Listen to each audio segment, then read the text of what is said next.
Welcome back to the channel, the new science of physical health.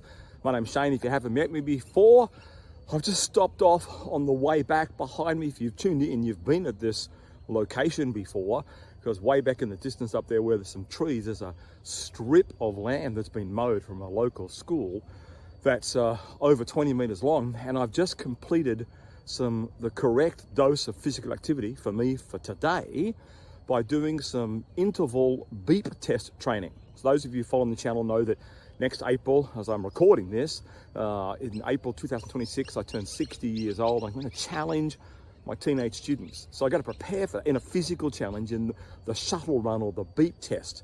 I want to see if a 60-year-old can beat about 80% of my teenagers that I teach in health and physical education. So there's a 20-meter strip mowed back in the distance over there. I've just done about 5 minutes of up to, I think, about level 6 today. Rest for 4, 5, 6 minutes. Go back and do up to level 6 of the beep test again. And I did that 4 times.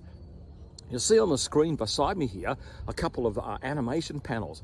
One is showing what my average heart rate was and the percentage max. So I had 144 beats per minute average over the 6 minutes, the first 6 minute session. Across all of them, my aim was to get to that, and I was able to maintain that, which is 90% of my maximum heart rate. Now, that was really good. And then below that, you can see that from that activity session that I've just finished here, I've stopped off, and you can see a bit of a tree here in the video shot. I've stopped off, put my camera up on a tree, and just let you know what we're going to talk about in today's new Science of Physical Health lab. So if you first time you've ever been here, I'm on location here after a physical activity session, and then I'm going to go into the lab, talk about a particular topic that relates to the correct dose of physical activity for longevity builders. And then after that, we're going to finish back on a different location. So the activity quotient points below say that you can see the circle as it's increasing there. All of those 4 or 5 sessions that I did today worth of 6 minutes of activity are crossovers. So the beep test, if you don't know, starts out slow, level 1.1, level 1.2, level 1.3. So you run the 20 meters, wait for the beep, and then you go again. But it progressively gets faster and faster and faster. So I was training up to level 6 today, which for me is very, very good, by the way. So up to level 6, so faster, faster, faster, stop at level 6, rest. Once I've finished and got my heart rate back down, go back out again, do up to level 6, faster, faster, faster, stop, and do that like 4, I think we did 4 or 5 times. And my heart rate averaged 144 beats a minute. And that earned me, those activity sessions that I did today earned me 35 activity quotient points. Now, if you're first time to the channel, you go, okay, well, what does all that mean? I won't go into the activity quotient points here in this introduction video clip. I might talk about those at the end when we go back on the second location that we finish this video on. But what you see today is going to relate to what I do when I go inside the new Science of Physical Health lab very shortly. I'm going today to talk about the molecular and physiological health adaptations that happen to your body, that happen to my body today as a result of the heart rate data and the activity quotient points that you see on the screen. That's what I'm going to talk about, because the whole channel here is about being a longevity builder. This is the Longevity Builder series. We've got a whole project coming out on the Longevity Builder software technology that I'm creating, a brand new book, all that's coming down the track. And we're going to have an actual Longevity Builder health lab with some brand new software, which I'm excited about. But what I did today over behind me, and what the numbers you see on the screen beside me show, is that I have improved my molecular and physiological health adaptations, which over time, repeated days of the correct dose of physical activity, as measured by my activity quotient points, will create structural and functional improvements in my body systems, like my heart, like my lung function, like my oxygen carrying transport, like my lowering my risk of cancer events because of a change in the way in which my body has structured and the function of it. So here's what we're going to do in today's lab. We're going to deep dive into longevity builder health adaptations that will happen to you, and they're happening to me today, as a result of you using the correct dose of physical activity, because I want everybody to be a longevity builder. People that decrease their, say it this way, decrease their risk of clinical complications from chronic disease and premature death, and increase their lifespan and their health span. Both of those things I've defined on the channel before, and I might talk about that more in the lab. All right, everybody, we're about to dive into longevity builder health adaptations in the lab. See you there in just a moment. All right, everybody, I'm off location and I'm back in the New Science of Physical Health lab with a brand new, I love this design that my team has come up with, a brand new panel that we're going to start off each of the New Science of Physical Health lab sessions, teaching sessions inside this panel from now on. The reason I did this, I had the team put together looking at the project that we're developing called Longevity Builders, and had a look at all of the content that we have in development right now as I record this particular video episode, this teaching episode for the channel.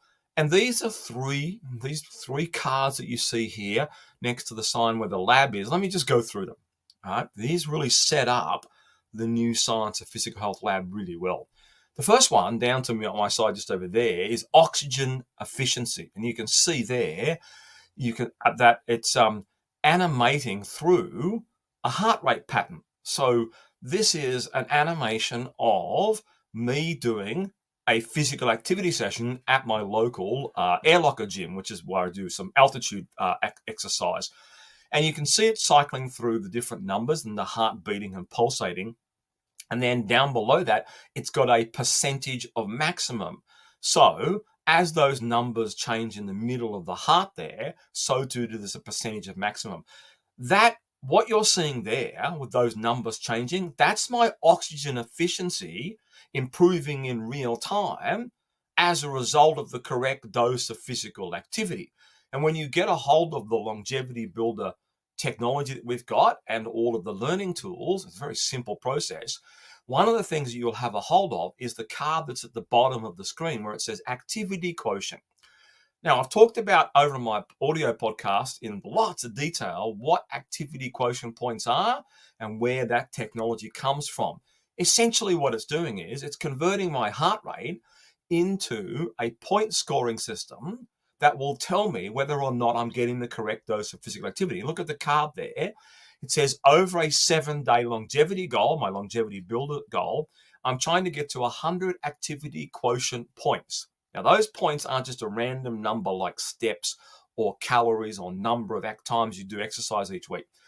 The activity quotient point technology is an algorithm system that converts your heart rate pattern into a number that represents a decrease in your clinical complications from the risk of chronic disease, which we're going to go into in this particular video learning episode. Basically, in an activity session each day, when I do a certain amount of physical activity, I earn a certain amount of activity quotient points, and my goal across 7 days is to build it up to 100 points and then maintain that for the next week. And that's all I'll talk about right there.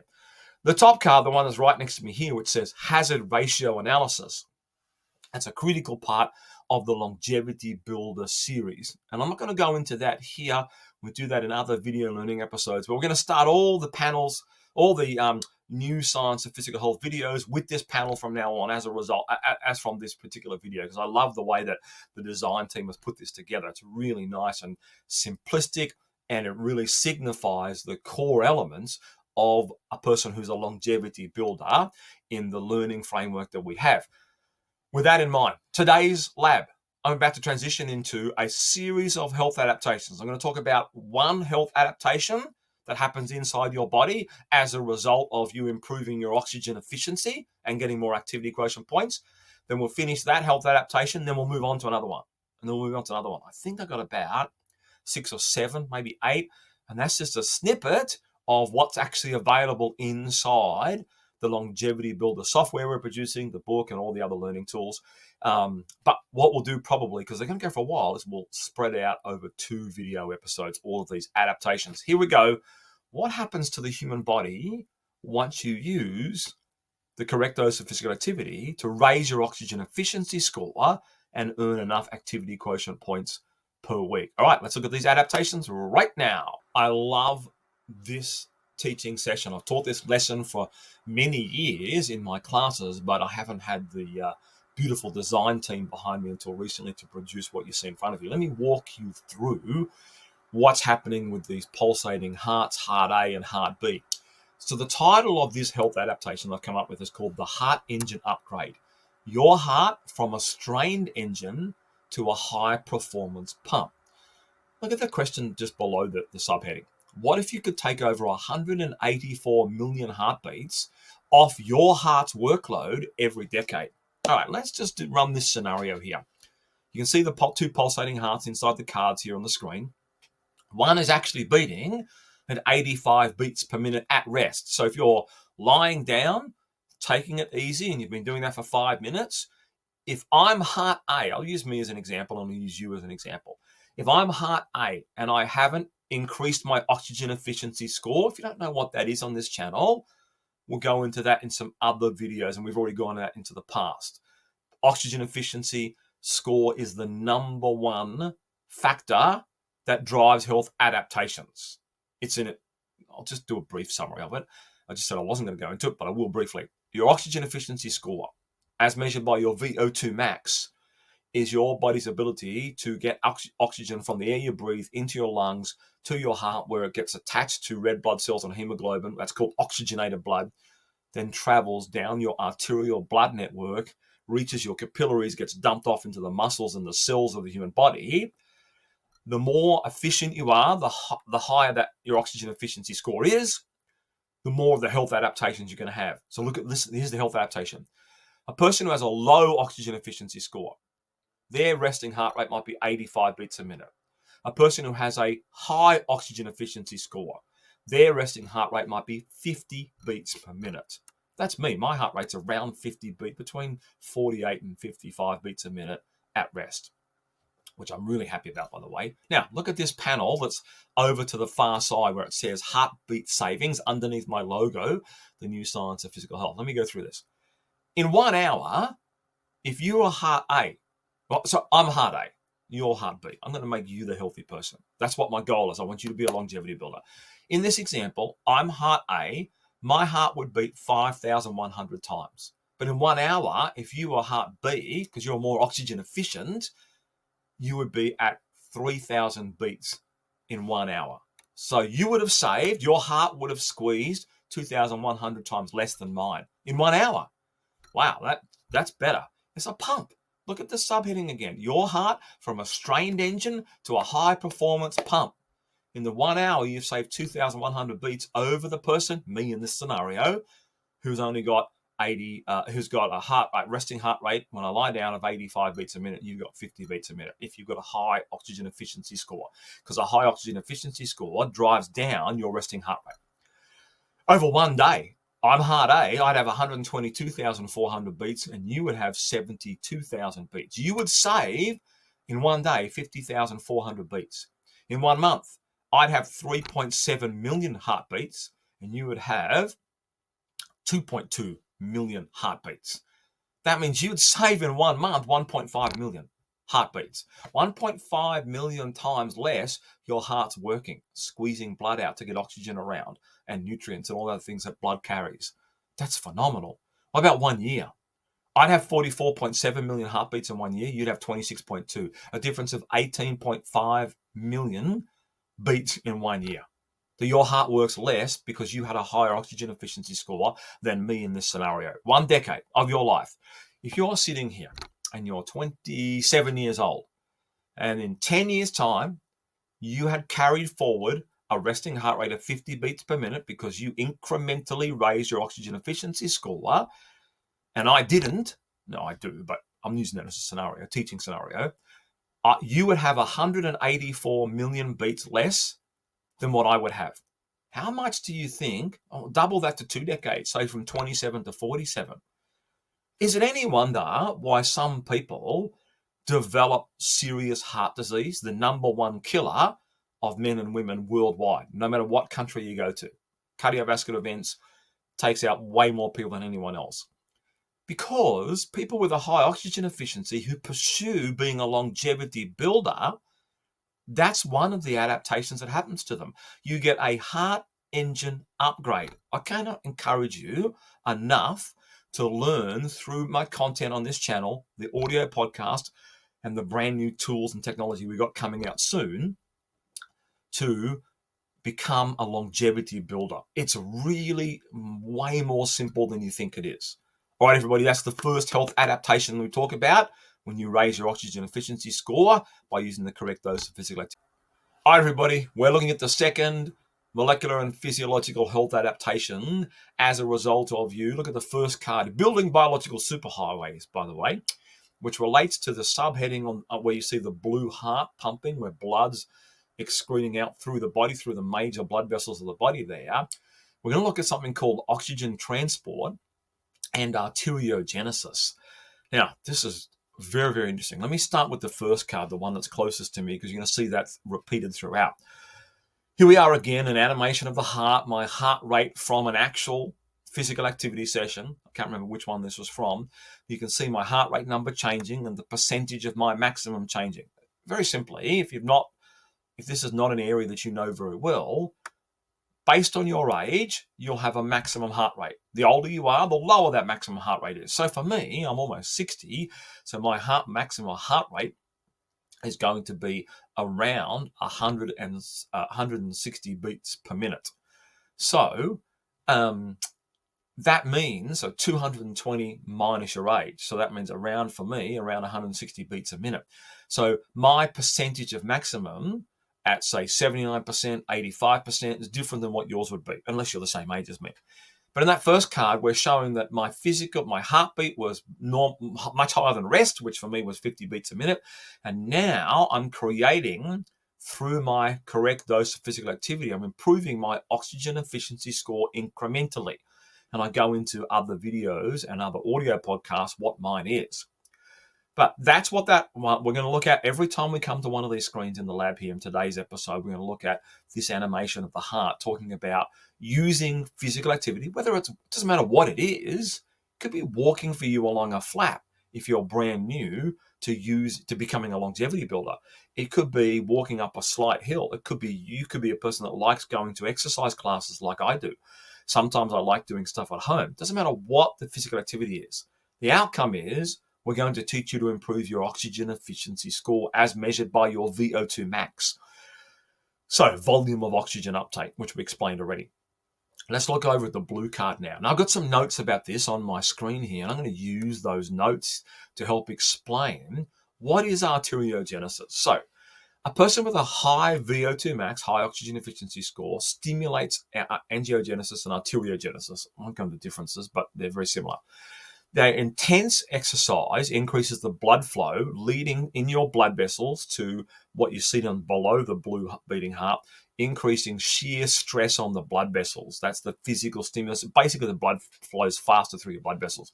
And it can cause temporary mild oxygen deprivation, which is hypoxia, which is good in the muscles. This condition triggers the growth of vital molecules, one that we're going to hear more about. We'll start off here in this adaptation called nitric oxide. And you also get something else called vascular endothelial growth factor, which is VEGF. Let me try and shorten that down. In your arteries, the arteries you can see here, there's a lining on the inside of all those blood vessels throughout the human body called endothelial tissue, endothelial cells. So you get this growth factor when you use the correct dose of physical activity to increase your oxygen efficiency. That releases a molecule called nitric oxide, and another one called VEGF, vascular endothelial growth factor. And there's other growth factors too. And these molecules stimulate exercise blood vessels to sprout new capillaries. This sprouting of new capillaries is what arteriogenesis is, and it protects against the number one killer worldwide. That's why it's a health adaptation you want to pursue. This is how you become a longevity builder. It protects against the number one killer of men and women worldwide: heart attacks and strokes and other catastrophic cardiovascular events. So in the heart, new blood vessels start to sprout. You get what's called collateral circulation. You get the growth of new blood vessels as a result of increasing your oxygen efficiency score. Provides an alternative blood supply routes in the main arteries. See the main arteries, the big thick ones there? If they ever become blocked from disease, which they can, if you have arteriogenesis, you sprout new blood vessels. and you give it an alternate highway. You're building biological superhighways. It limits the damage if you had a heart attack and improves your overall oxygen delivery to the heart muscle. Same with stroke, except in the brain, it strengthens and expands the collateral blood supply to the brain, which minimizes any brain damage if you had a blood clot. So you get improved endothelial function, this lining of the arteries that we talk more about as we go through this particular episode. And the process enhances the health and function of existing blood vessels and the linings of them, the endothelium, making them less prone, we're going to get into this health adaptation shortly, less prone to something called atherosclerosis. Atherosclerosis, got to say that correctly. We call it athero for short in health education, which is a plaque buildup in your arteries. That's the deadly thing you don't want to get. So arteriogenesis expands the number of blood vessels and helps to do those other things like increase, not only that, give you more highways to send blood through around your heart in case one's blocked. Great system of adaptation, and also drives down plaque development. So in essence, a high VO2 max leads to a robust and resilient vascular system, creating, I know I'm using notes now, but I want to get this right, a protective backup network of blood vessels for the heart, brain, lowering the risk of a catastrophic cardiovascular event. My dad died at age 46 from a sudden massive heart attack because he had none of this, what you see on the screen. Didn't improve incrementally his oxygen efficiency score and didn't know anything about oxygen transport and arteriogenesis. All right, let's go to the next health adaptation as a result of you pursuing the science and art, or art and science, of becoming a longevity builder. All right, everybody, let's finish this video learning episode here on the channel right now. Between now and April 2026, so if you're listening to this and watching this after April 2026, what I'm about to go through has already happened. But I'm recording this before April 2026 when I turn 60 years old. And I want to share with you the brand new longevity builder ecosystem, or at least a snippet of it here as we wind up. You've seen me talk about the oxygen efficiency, and you can see the percentage heart rate max there changing. We have a technology that we're going to give you that you can actually get access to now if you go to the link in the notes here, or depending on where you're watching this, it could be in the first comment if it's on YouTube, or if it's on LinkedIn, or if it's on Instagram. We've got across all different channels, Facebook, and if it's on the audio podcast, there's a link to be able to get access to our oxygen efficiency technology, the free version that tracks your oxygen efficiency as measured by your VO2 max.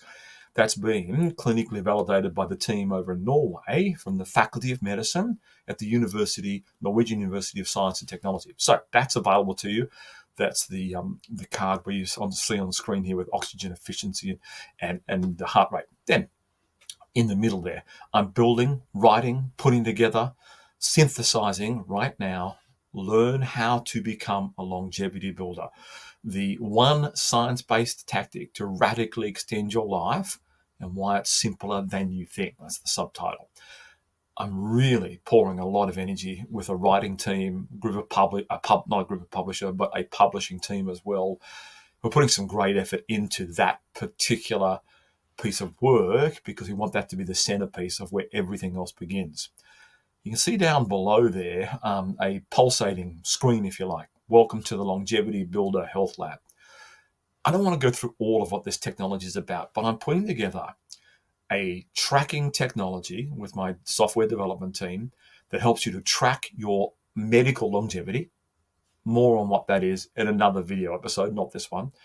That's just a little snippet introduction, tracking your medical longevity, and also putting together behind that tracking system a brand new, never before seen type of education tool, a learning tool for people to use, whether it's from their laptop, their desktop, from their mobile phone, but a brand new longevity builder learning ecosystem. That's probably the best way to describe it, which is why I put that heading here, new ecosystem.